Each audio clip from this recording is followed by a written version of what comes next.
We are going to move then on to the LGFA All-Ireland Senior Football semi-finals. I was at both of these games in O'Connor Park, Tullamore, and let me tell you, both of them were hugely, hugely dramatic affairs. Starting with this one, unbelievable game. Meath are back. Meath get revenge on Kerry in an incredible game in O'Connor Park. 2-12 to 1 goal and 9 points. And they really set their stall out. Kerry Cole got an early goal from Meath. And their tenacity, their work rate across the field was unbelievable. Even when Daniel O'Leary got a goal for Kerry in the second half, Meath responded with 1-2 of the next 1-3. Sarah Wall getting Meath's second goal. And when it was going down the home stretch, Meath held Kerry scoreless for the final 8 or 10 minutes or so, and they kicked on. Emma Duggan, Shauna Ennis getting on the score sheet, pushing Meath over the line. And I have to say, their tenacity was ferocious, and they really, really reminded me of what they looked like in 2021 and 2022. And now they're going into a final against the Dubs. What a final we have on our hands here. Yeah, absolutely. Yeah, like huge win for me. Like I didn't get to see any of the games last night, but I did catch the highlights and everything else. And yeah, like huge for me. I mean, to think of the last couple of years, like there's obviously been a lot of changes and problems behind the scenes and everything else. They've lost players as well. Like some players have gone to Australia, then came back. Obviously with Vicky Wall. But yeah, huge to beat the All-Ireland champions. To think it was Kerry that ended Meath's reign, wasn't it, a couple of years ago? Yeah. And now Meath have gone and kind of done the same to Kerry. And yeah, like really after that goal from Kerry Cole, Meath just kind of kicked on after that. And kind of dominated the game. And as you said, we're able to kind of close the game out. Emma Duggan with 5 points, Marion Farrelly with 2 around midfield as well. So yeah, huge for Meath football. It's obviously been a great year for Meath overall with the men's team. Now the ladies are back in the All-Ireland final as well. I've seen a few people say that Kerry are probably sick of the sight of Meath a little bit after Meath beating them in both men's and ladies football this year. But yeah, and it sets up a brilliant final between Dublin and Meath, and hoping we can get a bit of revenge for the final a couple of years ago. Well, that's it. And the thing is Meath, they're looking for revenge against Dublin for that Leinster final, which was a very, very competitive game. And the rivalry between those two counties, they've played each other in the last 4 years of the championship, and they've both won 2 games each. So, I mean, it's absolutely sensational stuff when you're talking about the rivalry. And the thing is, as well, is Meath's defence was absolutely superb. Sarah Wall, who was centre half back, she got player of the match. Avian Cleary, who was right half back, she came up and kicked 2 great points. They really, really did a good job, I thought, on Danielle O'Leary as well. Yes, she got a goal for Kerry, but she didn't get any points. Their defending on her was really, really good. Absolutely delighted to have them back. And I mean, I thought maybe we were seeing them drop off slightly. The thing is Meath had lost the Leinster final to Dublin and then topped a group which included Armagh, Kildare. And maybe that should have been the sign that they were meaning business this year, but this is by far the result of the championship. To see the All-Ireland champions knocked out, it's unbelievable stuff. And, what a final we have in store for us now. I have no idea who's going to win that final. I'm not even going to try and predict it yet. I'm going to give myself a bit of time to get some notes done and everything like that. But, the key part was how Meath responded to that goal. Because I have to say, the key stage was how Meath responded to Kerry's goal, because Kerry early in the second half get goal from Danielle O'Leary, and you're thinking, are Kerry about to rack up 2, 3, 4 scores now and push further ahead? But then the way Meath arrested that tide of momentum, hit 1-2 of the next 1-3 with Sarah Wall's goal, which was brilliantly taken. And then in the last 10 minutes, they dominated. Like around the middle, they completely dominated Kerry's kickouts. Shauna Ennis was powering forward. Avian Cleary was powering forward. Their fitness, their tenacity, they just wanted it so bad. You could tell that from the sideline. And the celebrations at the end. I mean, I don't know if you've seen the scenes all over social media, but the Meath crowd poured onto the field.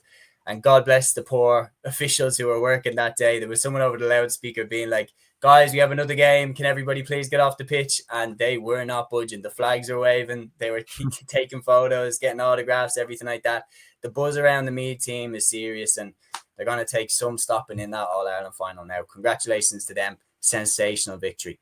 As for Kerry, I mean, we're talking about All-Ireland champions being dethroned the reality is, man, like they were hit hard when it came to players not being in the team. So obviously Louise Niver-Hurtig retired straight after the All-Ireland final last year. Emma Deneen also announced she was taking the year out. Hannah O'Donoghue, who did the same thing.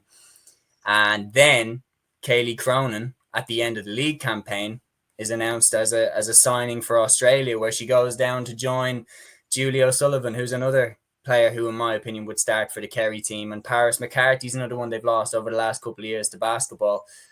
And while you can look at the Meath side and say Orla Lally, Stacey Grimes, players like that have been massive for them over the last few years, I think Kerry were harder hit when it came to players who weren't there. And that definitely, in my opinion, contributed to why they have lost their grip on the All-Ireland title. Yeah, absolutely. Like they've lost some key players, Hannah O'Donoghue as well. So they've lost some kind of big players have obviously left the team. And I think last year was probably like, the last kind of hurdle for some of those players to kind of get the moment. Obviously for the likes of Louise and whatnot. But yeah, it just shows how like between Dublin, Meath, Kerry, Galway have obviously been close the last couple of years as well. And we'll get onto them with their performance yesterday. So yeah, like it shows how ultra competitive it is. But look, Kerry will be back. There's no doubt about that. All-Ireland champions last year for a very good reason. But the credit has to go to Meath for the players that they've obviously lost as well, like Emma Troy and a few others. And they're still taking along. Bringing through other players, Kerry Cole and a few others. So big win for the Royals.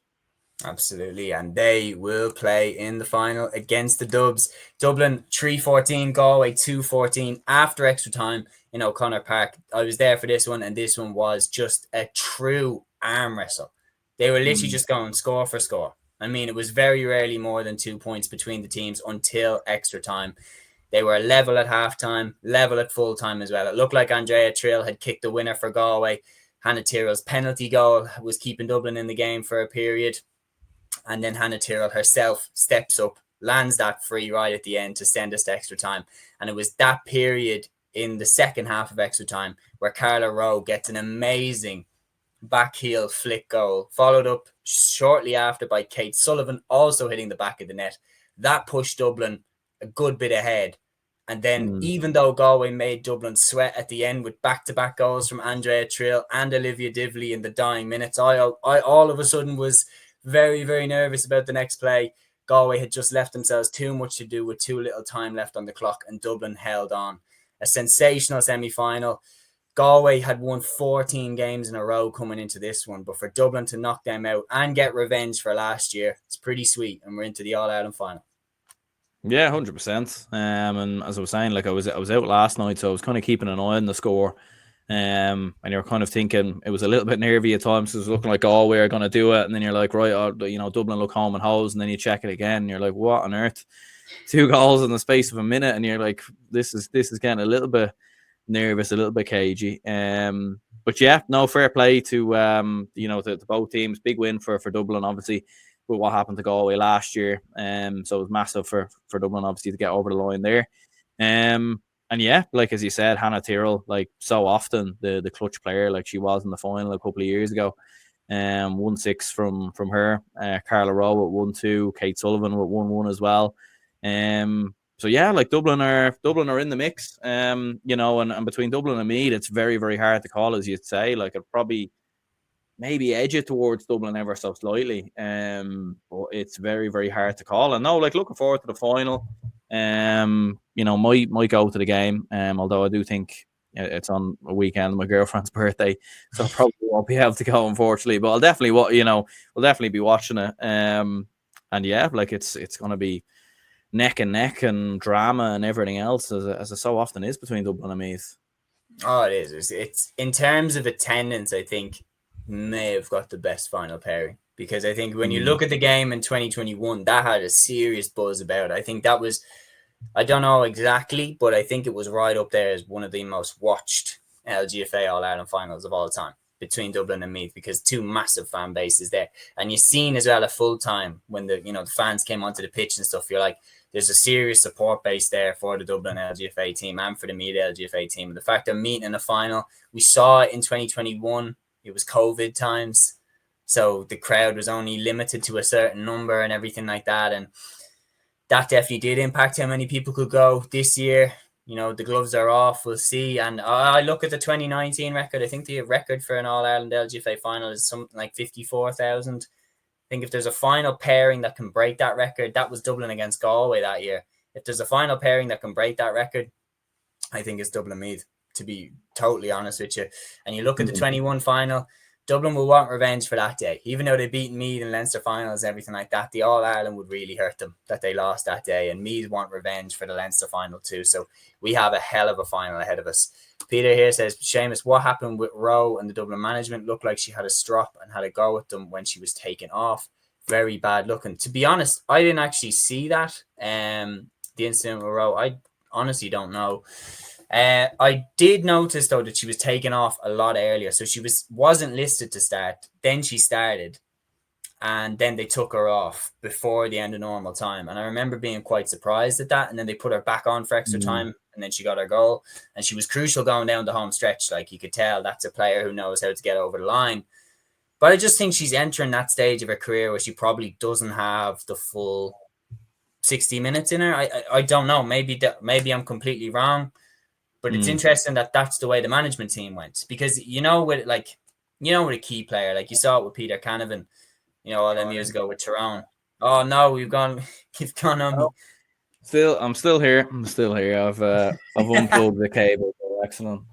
Don't worry, I'll be We'll back sort with you. it out. But yeah, just to answer your question there, Peter, I think it slipped into a position where they're trying to get the best out of her with the minutes that she might have. I think personally she looked fit enough for the full game.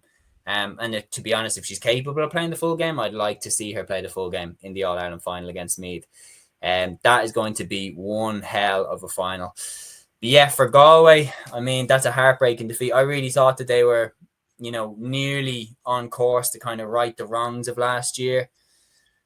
Like, as I was saying, they're on 14 wins in a row, Connacht champions, Division 2 champions.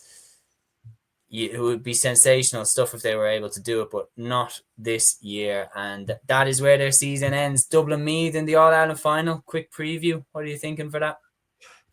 Very, very hard. Look, I'll back ourselves to get over the line. Our record against Meath in recent years has been a lot better, ever since the 21 All-Irelands. So I think we can do it. I think we do have enough. I think we've got a little bit more in terms of attack as opposed to Meath. I think we've got just a few more kind of options. So I reckon Dublin will shade it, but it's a very, very hard one to call.